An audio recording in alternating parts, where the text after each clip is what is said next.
Hello super মামিরা, আমি জানি এখন আপনারা এমন একটা সময়ের মধ্যে দিয়ে যাচ্ছেন যেখানে দিন রাত সব মিলে গেছে। আর ঠিক মাঝরাতে যখন সবাই ঘুমিয়ে পড়ে তখন আপনি হয়তো একটা ছোট মুখে খাবার দিচ্ছেন আর নিজের খিদেটাও টের পাচ্ছেন, তাই তো আজকে আমরা একটু গল্প করব মধ্যরাতের খিদে কেন হয় আর কি খেলে শরীরও ভালো থাকবে আর মনও খুশি থাকবে। সাথেই থাকবে কিছু স্ন্যাক্স আইডিয়া যেগুলো বানাতে 2 মিনিটের বেশি সময় লাগবে না। আচ্ছা, প্রথমে একটু বুঝে নিই কেন এই খিদে আসে। আপনি যখন বুকের দুধ খাওয়াচ্ছেন তখন আপনার শরীরে দিনে 400 থেকে 500 অতিরিক্ত ক্যালোরি বার্ন করছে, মানে আপনার শরীর দুধ বানানোর জন্য অতিরিক্ত শক্তি ব্যয় করছে। অনেক সময় দেখা যায় রাতেই বেশি খিদে লাগে, কারণ সারাদিন আপনি বেবির দেখভাল, ঘরে কাজ আর বিশ্রামহীন রুটিনে থাকেন। রাতের বেলা একটু যখন নিরিবিলি সময় মেলে তখন শরীর বলে এখন খাওয়ার সময়। আর মেন্টাল স্ট্রেস বা ঘুমের ঘাটতির কারণে অনেক সময় অতিরিক্ত খিদে অনুভব হয়। এটা একদম স্বাভাবিক, আপনি একা নন। এখন আসি মূল কথায়, এই খিদের সময় আপনি কি খাবেন, যেটা খাবেন না। চকচকে চিপস, অতিরিক্ত চিনি বা মিষ্টি জাতীয় খাবার, কোল্ড ড্রিঙ্কস বা কফি যাতে ক্যাফেইন থাকে, এসব খাবার খেলে হয়তো 5 মিনিট আরাম পাবেন, কিন্তু তারপর গ্যাস, ঘুমের সমস্যা বা পেট ভারবার লাগতে পারে। বরং আমরা এমন কিছু খাবো যেটা পুষ্টিকর, সহজে হজম হয়, দুধ বানাতে সাহায্য করে। আজকে আপনাদের সাথে শেয়ার করব সহজ ও পুষ্টিকর রাতে স্ন্যাক্স আইডিয়া। পিনাট বাটার বা টোস্ট বা কলা, এটা হেলদি ফ্যাট, প্রোটিন বা ফাইবার একই সাথে। চাইলে কলার উপর সামান্য মধু দিন। 2.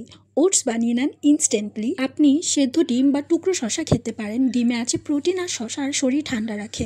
গ্রিক দই বা ফল, ক্যালসিয়াম, প্রোটিন আর প্রোবায়োটিক, পেট ও মন দুটোই ভালো থাকবে। অ্যাভোকাডো, রুটি বা রাইস কেক, ডার্ক চকলেট বা বাদাম, স্মল ডোজ অফ হ্যাপিনেস।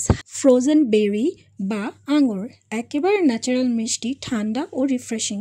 হমাস বা গাজর বা কাঁচা শাকসবজি, খিচুড়ি, ডাল ভাত খুব ছোট পরিমাণে। হলুদ দুধ বা নারকেলের দুধ ঘুম আসতে সাহায্য করে আর হালকা কিছু চাইলেও দারুণ অপশন।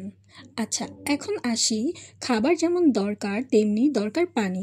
আপনি জানেন কি, দুধের 87% থাকে জল, তাই পর্যাপ্ত পানি না খেলেই দুধের পরিমাণ কমে যেতে পারে।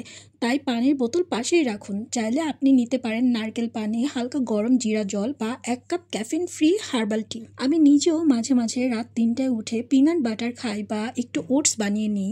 আগে গিল্টি লাগতো, কিন্তু এখন বুঝি এটা আমার শরীরের জন্য দরকার।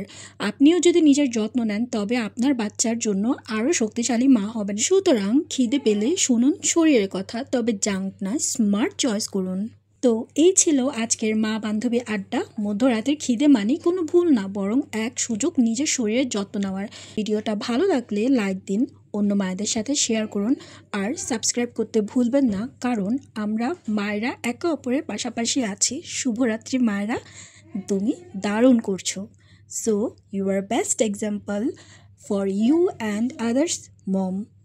আমার কথাগুলো যদি আপনাদের একটু উপকারে আসে তাহলে আমাকে অবশ্যই কমেন্ট করে জানাবেন। ও দেখো, তোমাদের সাথে গল্প করতে করতে বলাই হয়নি যে এই ভিডিওটা আমি কখন করেছিলাম। তোমরা দেখতেই পাচ্ছ আমার মোবাইলের স্ক্রিনে যে তখন ভোর 4টার মতো বাজে। সো তখন আমার মিডনাইট ক্রেভিং হয়। অ্যান্ড দেখো, আমি মাল্টিবার নুডলস বানিয়ে খেয়েছিলাম। So thanks for watching. Allah Hafiz.